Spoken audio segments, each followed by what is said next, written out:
कहते हैं कि ब्रह्मा जी ने जब इस सृष्टि की रचना करी तो यहाँ पर जीवन की उत्पत्ति करी और वह जीवन सुचारू रूप से चलता रहे, इसके लिए यमराज जी की भी उत्पत्ति करी। यमराज जी यहाँ पर जो भी प्राणी हैं उनके कर्मों के अनुसार उनको फल देते हैं और यहाँ पर पुनर्जीवन के लिए वापस पृथ्वी लोक पर भेज देते हैं।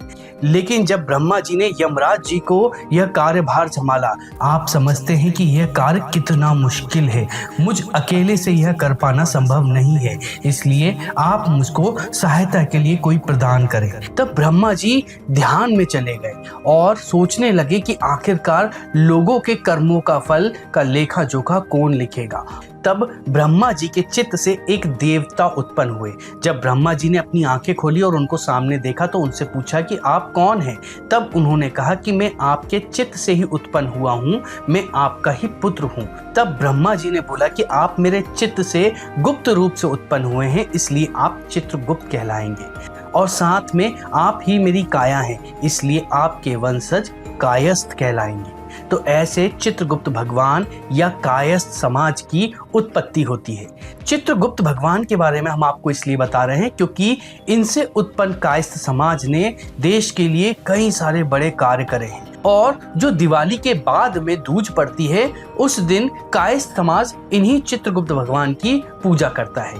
कहते हैं कि चित्रगुप्त भगवान के पास में एक कलम होती है और दवात होती है और उसी से ही वह पुस्तक में सभी के कर्मों का लेखा जोखा लिखते हैं। जब मृत्यु के बाद आप यमलोक जाते हैं तो वही बताते हैं कि आपने जीवन में कितने अच्छे कार्य करे हैं और कितने बुरे कार्य करे हैं। उसी के आधार पर यमराज जी आपको स्वर्ग या नरक में या पुनः पृथ्वी लोक पर भेजते हैं।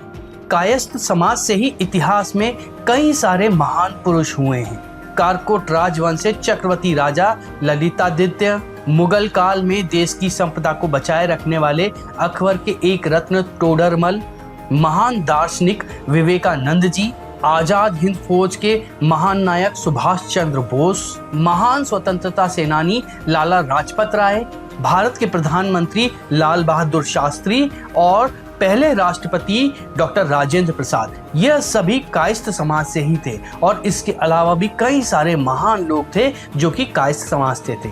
हम यह प्रमाणित नहीं करते हैं, लेकिन कायस्थ समाज के कुछ लोगों का मानना है कि हनुमान जी इन्हीं के समाज के हैं। खुद तुलसीदास जी ने हनुमान बाण में इनको भटनागर कहा है।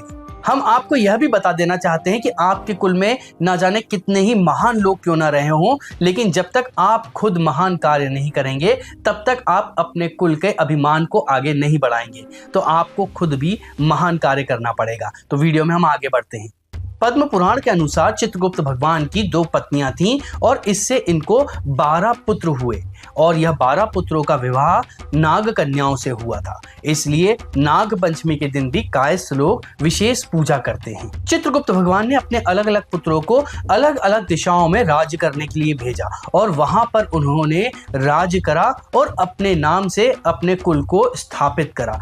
कायस्थों में आपको कई सारे सरनेम देखने को मिल जाएंगे। ऐसा इसलिए क्योंकि चित्रगुप्त जी के 12 पुत्र थे और किसी न किसी पुत्र से ही उनका वंश वहां तक पहुंचा है। इसलिए कौन से पुत्र से कौन सा वंश आगे बढ़ा है और कौन सा सरनेम निकला है वह हम आपको बता रहे हैं। उनके पहले पुत्र थे भानु। यह कश्मीर और कांधार में जाके अपना राज्य स्थापित करते हैं और यहाँ पे इनको श्री भानु भी कहा जाता है। इस वजह से श्रीवास्तव नाम से जो सरनेम है वह इन्हीं के द्वारा पड़ा है। इसके बाद में है श्री भानु। इन्होंने उत्तर कश्मीर में अपना राज्य स्थापित करा था और इनके झंडे पे सूर्य था, इसलिए इनका सरनेम सूर्य ध्वज नाम से जाना जाता है। इसके बाद में है विश्व भानु। यह चित्रकूट में अपना राज्य स्थापित करते हैं और वहां पर नर्मदा नदी के पास में घोर तपस्या करते हैं, जिससे इनके ऊपर वाल्मीकि नाम की लताएं बन जाती हैं और फिर यह वाल्मीकि पंथ के माने जाते हैं। बाद में यह वल्लभ पंथ के हो गए हैं। चौथे हैं वीर भानु। यह आदि स्थान पर अपना राज्य स्थापित करते हैं और इनको अस्थाना कहा जाता है। इसके बाद आते हैं चारु। यह गुरु मथुरे के शिष्य थे और मथुरा राज्य पर इन्होंने अपना शासन स्थापित करा, इसलिए इनको माथुर कहा जाता है। इसके बाद में है सुचारु। यह गुरु वशिष्ठ के शिष्य थे, इसलिए इनको वशिष्ठ कहा जाता है और इन्होंने गौड़ राज्य की स्थापना करी थी और यह शाकंभरी देवी को पूजते हैं। और इसके बाद में है चित्र। ये भट्ट गुरु के शिष्य थे। इन्होंने भट्ट नदी के पास में मालवा में अपना राज्य स्थापित करा और इन्हीं के नाम से ही चित्तौड़ और चित्रकूट है और यह भटनागर के नाम से जाने गए। अगले पुत्र थे मतिभान। इनको चित्रगुप्त भगवान ने शक राज पर अपना राज्य स्थापित करने के लिए कहा। यहाँ पर इन्होंने शक राज का स्थापना करी जो कि कांधार से लेके ईरान तक पहुंचा हुआ था और यह जो थे इनकी सेन राज्य से बहुत ज्यादा मित्रता थी, इसलिए यह शक सेना कहलाए। अगले हैं हिमवान। यह गिरनार और काठियावाड़ में अंबा नाम से राज्य स्थापित करते हैं, इसलिए इनका नाम अंबास्ट पड़ा। अगले हैं चित्रचारु। यह महाकौशल और निगम क्षेत्र में राज करते हैं जो कि सरयू नदी के आसपास में था। इनको शास्त्रों का बहुत ज्यादा ज्ञान था, इसलिए यह निगम नाम से जाने गए। अगले हैं चित्रचरण। इनको चित्रगुप्त भगवान ने कर्ण राज्य स्थापित करने को कहा था। कर्ण आज का कर्नाटक है और फिर बाद में यह लोग नेपाल और उत्तरी भारत में भी पहुंच गए। इनके अंतिम पुत्र थे चारून और इन्होंने कन्नौज पर अपना राज्य स्थापित करा। यह लोग बहुत ज्यादा धार्मिक थे और धर्मशास्त्र के बारे में जानते थे। ये लोग हमेशा अच्छा ही कार्य करते थे और एक संत की तरह रहा करते थे, इसलिए उनको कुलश्रेष्ठ नाम से जाना गया।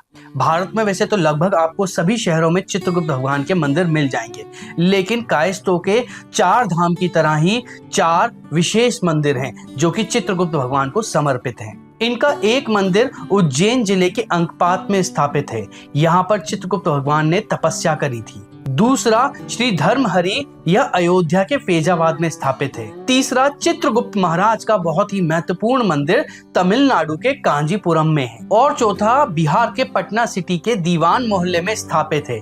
यह 4 चित्रगुप्त महाराज के मंदिर भारत में बहुत ज्यादा विशेष माने जाते हैं। कहते हैं कि आज के समय जिस तरह से डाटा साइंस है, यहाँ पर लोगों का डाटा इकट्ठा करा जाता है और उनको फिल्टर भी किया जाता है, वैसा ही हमारे हिंदू पौराणिक कथाओं में चित्रगुप्त महाराज अपने बही खाते में करते थे। यहाँ पर तो सिर्फ कुछ लोगों का डाटा ही एंट्री किया जाता है, लेकिन चित्रगुप्त महाराज पूरी सृष्टि के जितने भी लोग हैं, उन्होंने जितनी बार भी जन्म लिया है, उन सब का बही खाता अपने पास में रखते हैं और उन्हीं के हिसाब से ही उनके कर्मों का फल मिलता है। तो आप कह सकते हैं कि चित्रगुप्त महाराज एक तरह से कितने बड़े डाटा साइंटिस्ट भी हैं। और अगर आपको यह वीडियो पसंद आया हो तो आप इस वीडियो को लाइक करें, अपने साथियों के साथ में शेयर करें और हमको कमेंट में बताएं कि आप आगे किस विषय पर वीडियो चाहते हैं। इसके अलावा हमारे चैनल को सब्सक्राइब जरूर करें क्योंकि इससे हमें धर्म प्रचार में प्रोत्साहन मिलता है।